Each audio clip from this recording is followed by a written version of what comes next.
নারে তাকবীর, নারে তাকবীর, নারে তাকবীর।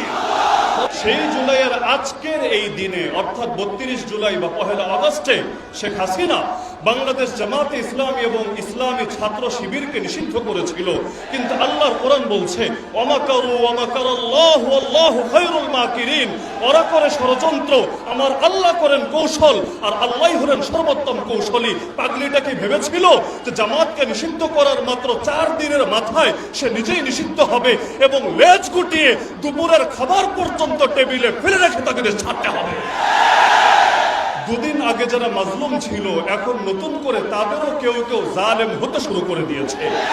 ১ জুলাইতে এসে তারা আবার নতুন করে অনেক মায়ের বুক খালি করার পথে নামতে শুরু করে দিয়েছে। জনগণের জনরায়কে মূল্য দিতে চেষ্টা করো, না হলে সেদিন বেশি দূরে না যেদিন মানুষ নিজেদের রক্ত অতীতে যেমন দিয়েছে আগামী দিনে আবার দিয়ে হলেও তোমাদের কালো হাত থেকে এই দেশকে মুক্ত করে ছাড়বে।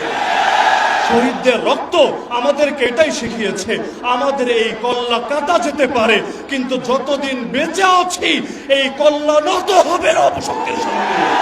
ফাঁসির কাস্টে গিয়ে জীবন দিয়েছে, তাদের কারণে আজ নতুন বাংলাদেশ পেয়েছি।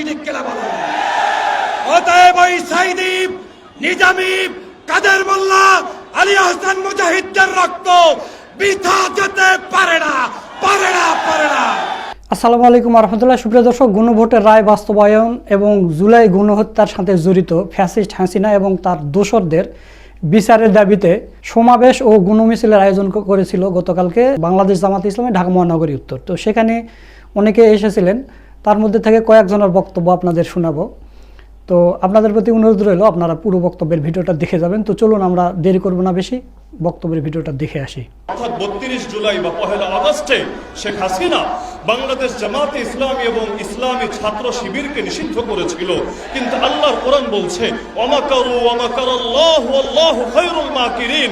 ওরা করে ষড়যন্ত্র, আমার আল্লাহ করেন কৌশল, আর আল্লাহই হলেন সর্বোত্তম কৌশলী। পাগলিটা কি ভেবেছিল যে জামাতকে নিষিদ্ধ করার মাত্র ৪ দিনের মাথায় সে নিজেই নিষিদ্ধ হবে এবং লেজ গুটিয়ে দুপুরের খাবার পর্যন্ত টেবিলে ফেলে রেখে তাকে ছাড়তে হবে? দুদিন আগে যারা মাজলুম ছিল এখন নতুন করে তাদেরও কেউ কেউ জালেম হতে শুরু করে দিয়েছে। ১ জুলাইতে এসে তারা আবার নতুন করে অনেক মায়ের বুক খালি করার পথে নামতে শুরু করে দিয়েছে। আমরা দেখেছি আমাদের এক ছোট ভাই, এক শিক্ষার্থীর চোখের আলো পর্যন্ত নির্মমভাবে নিজেদের রাজনৈতিক স্বার্থ উদ্দেশ্য করার জন্য এরা কেড়ে নিয়েছে। এরা ভেবেছে কি যেই আল্লাহ ২০২৪-এ ছিলেন সেই আল্লাহকে আজকে নাই? যদি থাকে অবশ্যই তাদেরকে মনে রাখতে হবে মাত্র ৫০% মানুষ ভোট দিয়ে তাদেরকে ক্ষমতায় এনেছে, আর গণভোটের পক্ষে এই দেশে প্রায় ৭০% মানুষ ভোট দিয়েছে। সুতরাং তোমাদের প্রাপ্ত ভোটের চাইতে গণভোটের পক্ষে মানুষের ভোট বেশি আছে। সুতরাং সময় থাকতে জনগণের জনরায়কে মূল্য দিতে চেষ্টা করো, না হলে সেদিন বেশি দূরে না যেদিন মানুষ নিজেদের রক্ত অতীতে যেমন দিয়েছে আগামী দিনে আবার দিয়ে হলেও তোমাদের কালো হাত থেকে এই দেশকে মুক্ত করে ছাড়বে।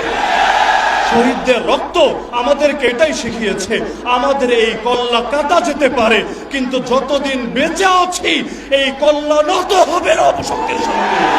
আল্লাহ আমাদেরকে সে অপূর্ণ বিপ্লবকে পরিপূর্ণ করার তৌফিক দান করুন এবং আগামী দিনে আমাদের সেলিমউদ্দিন ভাইকে ঢাকা উত্তরের মেয়র হিসেবে দেখে যাওয়ার তৌফিক দান করুন। বাংলাদেশের মাটি ও মানুষের নেতা, বাংলাদেশ জামাত ইসলামীর সেক্রেটারি জেনারেল মিয়া গোলাম পরোয়ার উপস্থিত রয়েছেন। ঢাকা উত্তরের আগামী দিনের মেয়র এবং অভিভাবক জনাব সেলিমউদ্দিন সহ বাদ ভাঙা জোয়ারে উচ্ছ্বাসিত আমার প্রাণ প্রিয় জনতা, আসসালামু আলাইকুম রহমতুল্লাহি ওয়া বারাকাতুহু। আজকে স্পষ্ট করে বলতে চাই, এই নতুন বাংলাদেশ আমরা পেয়েছি শুধুমাত্র আজকের এই যারা গত 16 বছর জুলুম অত্যাচার স্বীকার করেছে, ফাঁসির কাস্টে গিয়ে জীবন দিয়েছে, তাদের কারণে আজ নতুন বাংলাদেশ পেয়েছি। অতএব ওই সাইদি, নিজামী, কাদের মোল্লা, আলী আহসান মুজাহিদদের রক্ত বৃথা যেতে পারে না, পারে না, জামাত ইসলামকে জুলাই মাসে নিষিদ্ধ করতে গিয়ে শেখ হাসিনা নিষিদ্ধ হয়ে বাংলাদেশ থেকে দুপুরের খাবার না খেয়ে পালিয়ে যেতে বাধ্য হয়েছে। অতএব মাননীয় প্রধানমন্ত্রী জনাব তারেক রহমান, আমরা জিয়া পরিবারকে সম্মান করি, শ্রদ্ধা করি, দেশপ্রেমিক হিসেবে তাদেরকে আমরা জেনেছি, কিন্তু বর্তমান সময়ে জামাত শিবিরের বিরুদ্ধে আপনাদের যদি কোনো প্রচেষ্টা অব্যাহত থাকে তার কালো হাত আমরা জনতা ভেঙে দিব। এই ঢাকা উত্তরে তালবাহনা চলবে না। ঢাকা উত্তরের মাটি জামাত ইসলাম শিবিরের ঘাঁটি।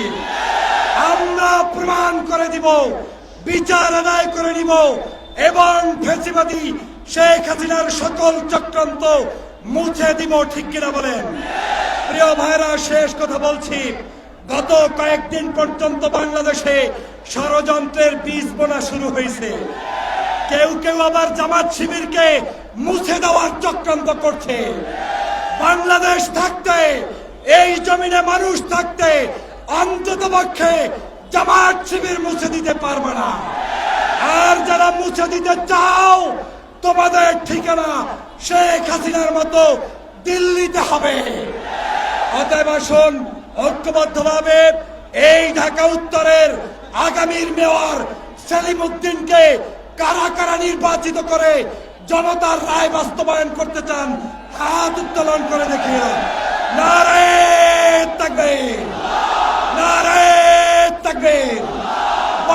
ঢাকা উত্তর মহানগরের সম্মানিত আমির জনাব মোহাম্মদ সেলিম উদ্দিন, যাকে আমরা আগামী দিনে এই ঢাকা উত্তরের একজন সফল কার্যকরী মেয়র হিসাবে দেখতে চাই। আপনারা চান না? সবাই বলেন, নেতা আছে? কোন সে নেতা? কোন সে নেতা? কোন সে নেতা? আজকে উপস্থিত আছেন আমাদের মহাসচিব, আমাদের ভাই মিয়া গোলাম পরোয়ার, আগামী দিনের বাংলাদেশের কর্ণধার, ইসলামের ঝান্ডা উড়াবেন, যিনি বাংলাদেশে ইসলাম কায়েম করার জন্য টেকনাফ থেকে তেঁতুলিয়া পর্যন্ত বাংলাদেশে ইসলাম কায়েম করবেন, আমাদের সেই নেতা জনাব পরাগ ভাই। প্রিয় ভাই আমার,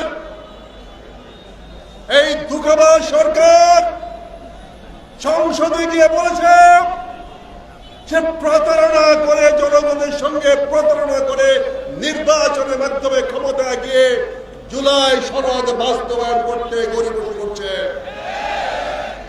তারেক রহমান, আপনি ইতিমধ্যেই গুপ্ত প্রধানমন্ত্রী হয়ে গেছেন। আপনি সংসদে বসে থাকেন আর আপনার পক্ষে বক্তব্য দেয় স্বরাষ্ট্রমন্ত্রী সালাউদ্দিন। তার মানে বুঝেন উনি হয়ে গেছেন ঘেটু প্রধানমন্ত্রী। আজ উনি রাস্তায় রাস্তায় ঘুরে বেড়াচ্ছেন। ইনি বাংলাদেশে গেঞ্জি কালচার শুরু করেছেন। চ্যাংরা পোলাবনের মতো রাষ্ট্রের প্রধানমন্ত্রী গেঞ্জি বলে ঘুরে। এটা তো বাংলাদেশের পোশাক নয়, এটা তো ইসলামিক পোশাক নয়। ইসলামিক পোশাক বলেন। অথচ আমাদের প্রধানমন্ত্রী শহীদ রাষ্ট্রপতির জিয়া সন্তান, তিনি বাংলাদেশের স্বাধীনতা এনেছেন, দেশমাতা খালেদা জিয়া যিনি গণতন্ত্রকে বাস্তবায়িত করেছেন, উনার পুত্র প্রধানমন্ত্রী চ্যাংরা ছেলেদের মতো রাস্তায় ঘুরে বেড়ায়। এটা লজ্জার কথা, শরমের কথা। জাতীয় স্ট্যান্ডার্ড আজকে উনি কোথায় নামিয়ে নিয়ে গেছেন? তার পোশাক আশাকে কোন ইসলামের ধরন ধারণ আছে? পাবেন কোন? অথচ বাংলাদেশের 20 কোটি মানুষের মধ্যে আমরা 90% মুসলমান। প্রিয় ভাই আমার, আজকে এনসিপির ছেলেদের উপর হামলা করা হচ্ছে। আমি নিন্দা জানাই, আমি খুব জানাই। এনসিপির ছেলেদের কারণে আজকে উনি প্রধানমন্ত্রী হতে পেরেছেন। আজকে তিনি বাজারে টুকাই থেকে তার ভিতরে লেলিয়ে দিচ্ছেন, এটা প্রতিহত করতে হবে। আর যদি জুলাই যোদ্ধাদের উপরে কোনো হাত উঠে, সেই কালো হাত ভেঙে দিতে হবে। রাজি আছেন? আওয়াজ তুলেন, নারে তাকবীর, নারে তাকবীর, নারে তাকবীর। সুপ্রিয় দর্শক, আপনারা ভিডিওগুলো দেখলেন, তো আজকের এই ভিডিওটা আপনাদের কাছে কেমন লেগেছে? যদি ভালো লাগে শেয়ার করবেন। সকলকে ধন্যবাদ। আসসালামু আলাইকুম রহমতুল্লাহ।